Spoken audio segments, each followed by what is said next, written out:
Here with exclusive reaction to this final night of the RNC, and the president's big speech is his son, Donald Trump Jr.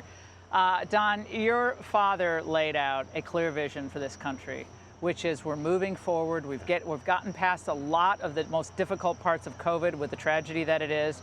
And he laid out a vision of optimism and hope, which I just get the sense people are craving in America. I really do too, Laura. I mean, I felt proud to be an American watching this. And honestly, watching the last 4 days of the RNC, you know, when you compare and contrast that to what was last week, which was this like never-ending, I hate America Zoom call. I mean, these stories, you know, that could only happen in America. The American dream happening over and over to so many people of such diverse backgrounds.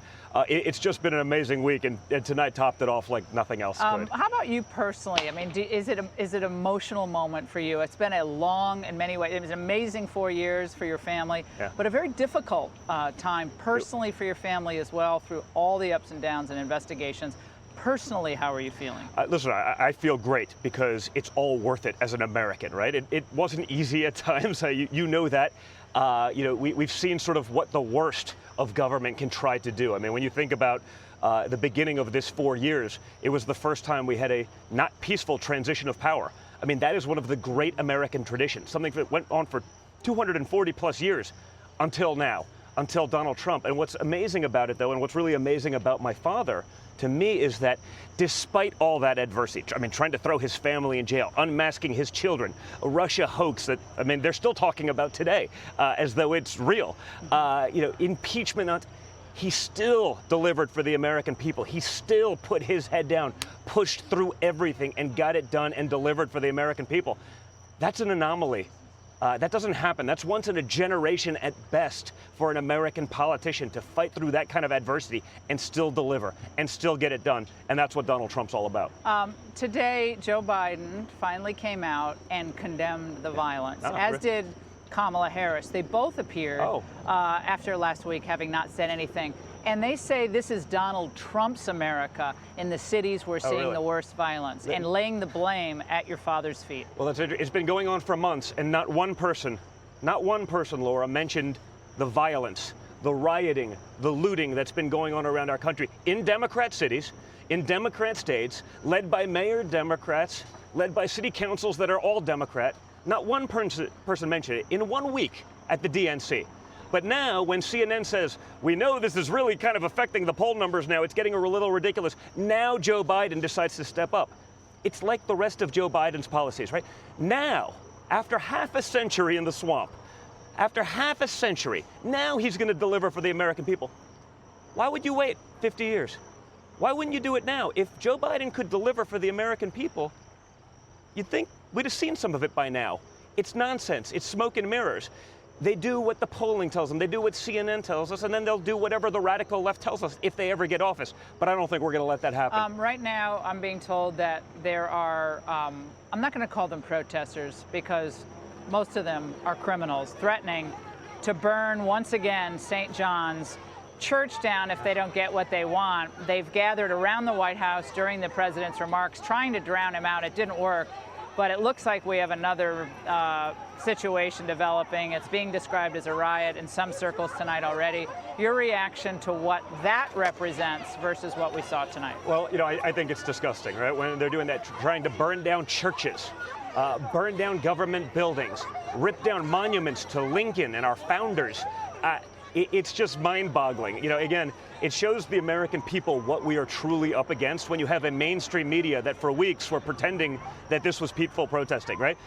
You saw it the other day on CNN. Well, it's fiery but mostly peaceful protest while there's buildings burning in the background and people being killed in the streets.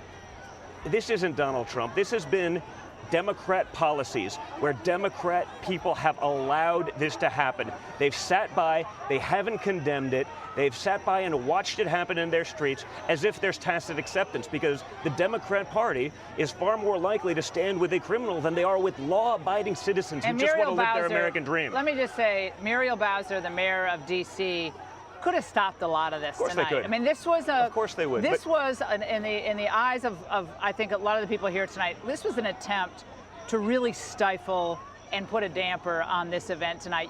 Could you hear it up where you were on the stage? Not really. You could hear a little bit because they're going with air horns and stuff, trying to be disruptive. But that's the difference between the left and the right. They want to actually silence our freedom of speech. They don't want him to camp, Don. They do not want him to go to America. They don't, especially swing states, blue state governors, but where there's a mix of people, they don't want him to campaign. So what will your father do? Will he be stopped from reaching out and being with the people of this country in the next couple of months? No, I think he's going to do that anyway. I mean, that's his happy place. Joe Biden's happy place is his basement with a teleprompter. Donald Trump wants to be with the people. He wants to be with the crowds. He wants to speak directly to them because honestly, he's probably the first president in modern history that actually spoke to them during a campaign and then followed up and delivered for them.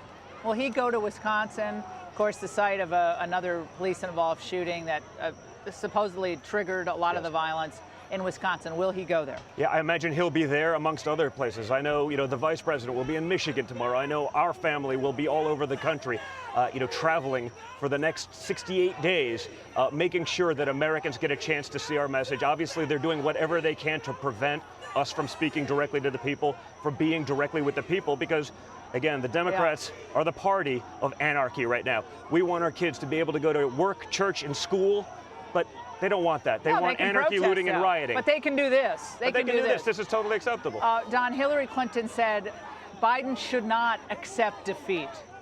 If he loses, do not accept defeat. After they accused your father of someone who wouldn't accept defeat himself. Your answer to Hillary Clinton tonight? Well, I imagine that's their plan, and Hillary Clinton hasn't accepted defeat from 2016.